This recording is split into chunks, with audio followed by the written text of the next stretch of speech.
So, to get back to my original point, the current state of the art is AI-driven counseling, typified by apps like Eliza. Let's talk about the model here for a second. It all begins with data. You collect all the data you can. From base level metrics like heart rates, body temperature, blood pressure, to higher order metrics like hand movement, head movement, gaze aversion. If the client lets you, you'll want to pull from their digital life too, their message histories and email, their search histories, and online behavior. It's all potentially valuable. Then you compare the client's responses to relevant data from thousands of other clients and build a model of the client's psychological state. This approach has worked well so far. Eliza is still the best and most advanced version, but that's just my personal opinion.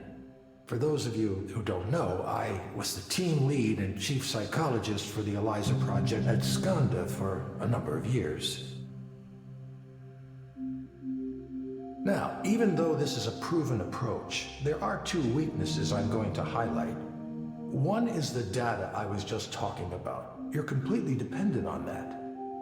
Collect as much as you can, sure, but it's important to keep in mind that you can have all the data in the world and still not understand why things work the way they do. And that's important for us to know, because if we have something that works, but we're not sure why, then what do we actually understand about ourselves? The crucial step after data is the model. The data needs to be used to validate a model. If you can't make a model, you're finished. If that sounds like basic, obvious science to you, it is. But I was surprised to find out just how many people from the tech sector don't think this way. I suppose you don't need to understand why something works in order to make it into a product and sell it. Obviously, though, if you had mastery of the underlying details, you'd be able to adjust the process and potentially make it work even better. One further note while I'm discussing modeling. Many of the startups trying to address mental health right now are completely ignoring the insights provided by the field of traditional psychology. They do so at their own peril. Many of you know already, but as a brief personal aside, I was a professor of psychology before I joined the tech world. I'm continually stunned at how little the tech heads know or even care about the hundreds of years of psychological research that has gone on in my field. That's something I can talk about at length, perhaps another time. For now, I'll move on to the other weakness I mentioned. This is the real one, the big one. It's treatment. A system like Eliza can tell what's wrong with a client to a certain level of accuracy, but it doesn't quite know how to turn that into a comprehensive treatment plan. It can suggest therapeutic programs and activities, and soon it might even issue its own prescriptions without having to go through a doctor or a psychiatrist. Well, as long as the FDA continues to look upon us favorably. But those are blunt instruments compared to what I'm going to talk about next. Many of you know there's a technology still in its infancy called direct stimulation. For those of you who haven't heard of it, direct stimulation is a way of creating sensations within the brain with targeted electrical impulses. Imagine an augmented reality headset, but instead of working on your eyes, it stimulates the brain in such a way as to induce a specific dream. A spring meadow, for example. This sounds fantastical, I know, but progress on this technique has been occurring faster than you think. We're actually quite close to a workable demonstration model. How is that possible? Well, first of all, we only suggest an overall feeling. Your own brain does most of the work, just as it does in your dreams. It fills in all of the visual details using its own set of memories and expectations.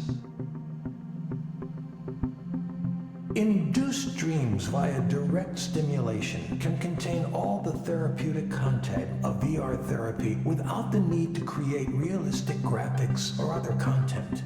Instead, it harnesses the brain's creative power to dream up the situation for itself.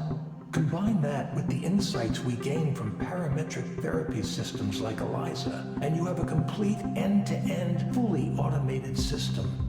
It should be clear now that this heralds a revolution in how we treat, how we think about mental health. And with mental health challenges on the rise across the globe, it couldn't come at a more crucial time. So, that's why today, right here, I'm announcing Aponia, a new company to make induced dreaming a reality and end human suffering as we know it. I should note that I remain on good terms with Skanda. In fact, they're a minority investor in this new venture. But still, I'm very much going my own way on this. It's no secret that Raynor and I don't always agree, and that's why we mutually decided I should pursue this paradigm shift on my own. As for details on the venture itself, I don't have anything specific to announce at this time other than that the technology is real and working in prototype form already. But you can be sure to hear more from me on that soon. Thank you.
Now, I can take a very limited number of audience questions.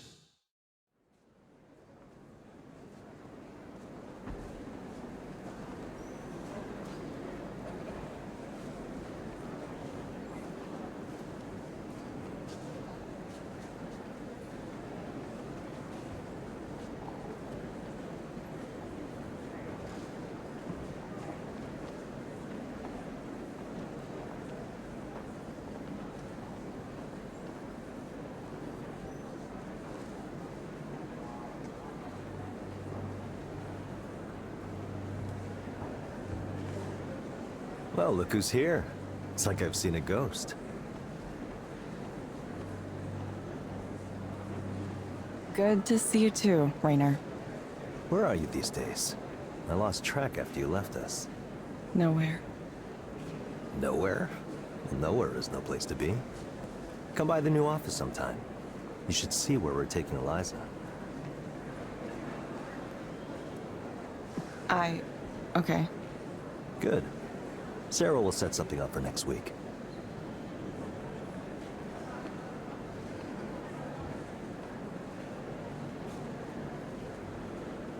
See you then.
Hello, Gabriel.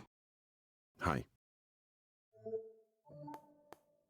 Hope you didn't get rained on too much on your way here. A little, but it was fine. I'm used to it. Most people here seem to get used to it, yes. Yeah, they have to, don't they? Not much of a choice, unless you move away. So, what brings you here today? Well, I don't know where to start. I've never really done this kind of thing before, counseling. That's okay. Start wherever you like. Well, I'm about to be a father. Yeah, my wife is due in a few months. Congratulations. That's what everyone says. Congratulations, congratulations. I get this tension, this restless feeling when people say that. It's like a curse or something. Congratulations. Sounds like you might be uncertain about that. Maybe. I've tried to be a good husband, and I'm going to do my best to be a good father too, but I don't know. There's something bothering me about... I'm balancing a lot of things right now. Work, family, expectations. Everyone has something they want from me. Everyone wants me to do this or that, behave a certain way. It's just annoying. Being a father, what if I don't want this? Why do you think you might not want this? We all have things we don't talk about, things we would rather keep secret. Things that might upset our families if they knew about them. It's unfair. That's all I'm saying. It's unfair that we expect each other to be perfect when there's more going on. I can't stand it when people act like they're pure, like they've never touched a bad thing in their whole lives. And then these people around me think they can tell me how to act, what I'm supposed to do, and I'm like, yo, don't you know you have your own shit to deal with? Why do you have to pick on me all the time? This whole fatherhood thing is just, you know what being a father is to me? It's about providing and protecting, taking responsibility. The world is dangerous, and sometimes the dangers can be hard to see. My duty is to protect. I'm gonna take that seriously. Everything I do, I take it seriously. So I don't get why people are worried about my ability to do that. What makes you think people are worried about your ability to do that? Because everyone thinks I'm trying to escape my responsibilities. Everyone is so quick to judge. Here's a story, okay? The other day, Selena, that's my wife, Selena and I were at a get-together. Her family, my family, a few families we both know, right? Grilling out on the back deck, that kind of thing. Everyone was more or less chill, right? But then late in the afternoon, the baby stuff starts coming up. Once one of them brings up babies, it's just all babies all the time. Babies, babies, babies. And because of my wife, they start saying, oh, giving birth is gonna hurt so bad. It might tear your skin. Just these kind of gross things. So I'm like, hey, quit it with that. I don't want to hear that kind of stuff. We're eating. There's kids around. Come on. And they're like, no, it's natural. It happens. Of course, we got to talk about all this terrible shit. How are you going to have another kid if you can't even handle the first one? And I just say, excuse me? A second kid? Who even said we were going to have two? I didn't even want the one. Maybe that was a mistake, but I mean, I was angry. It made me angry. It just got under my skin so bad, like I need to give my whole self over to this baby. What about me? What about my time? It's a really important thing for me, my time. Well, I'm just supposed to give that up? I've already sacrificed a lot, more than they can imagine. I give everything of myself away. Job, family, everyone wants me to be something for them until there's nothing left. But I can't talk about this stuff to anybody. They just say I'm being selfish. It's like what I want just doesn't matter. Here's a question, Gabriel. If you were to have something you wanted right now, what would you choose? Oh, I'd be far away from all this. Far away from everyone, just on my own for a while. Yeah, I just want to be away. Okay, Gabriel. I have some recommendations for you. First, I'm going to suggest you try a therapeutic virtual world experience called Starry Skies. It may help you take your mind off things. Try it for about 15 minutes each day, in the morning or evening. Second, I recommend asking your doctor or psychiatrist about Anexafen. Based on my analysis, this medication might help you feel better. You will get a reminder to check in with us in a few weeks. That's it, huh? You can't just tell me what to do to solve this? Some help you turned out to be. Guess I'll have to figure things out for myself. Exactly like before. Thank you, Gabriel. We hope to see you back soon. Thank you for speaking with Eliza, your personal counseling partner. Goodbye.